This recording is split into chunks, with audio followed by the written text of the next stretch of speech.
আসলে আজকে আমাদের প্রত্যাশা একটাই, আপনারা জানেন যে আমরা বিএনপি একটা গণতন্ত্র মনে একটা দল।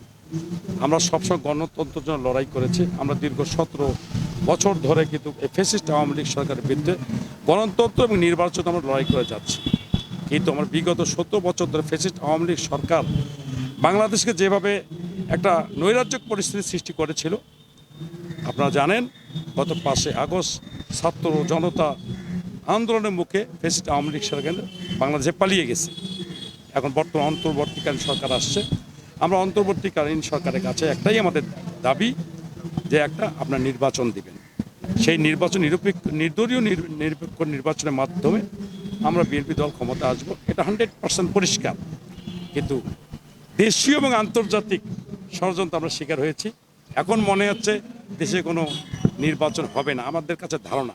কারণ কখনো বলে ডিসেম্বর, কখনো বলে জুন জুলাই, কিন্তু ওনারা সবাই ভুলে গেছে যে আমরা 17 বছর আন্দোলনের ফলে কিন্তু ফ্যাসিস্ট আওয়ামী লীগ পালিয়েছে।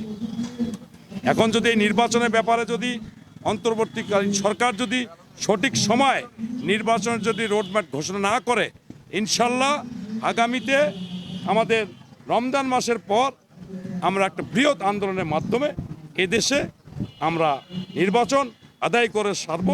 আমাদের আন্দোলন চলমান, আমার আন্দোলন চলবে। আমরা এই নির্বাচনের রোডম্যাপ আমরা এই সরকারের কাছে আদায় করব, ইনশাল্লাহ এটাই আমাদের চাপ। সরকার বছর যুগ লাগে, তাহলে আমরা কি এক যুগ বসে থাকবো?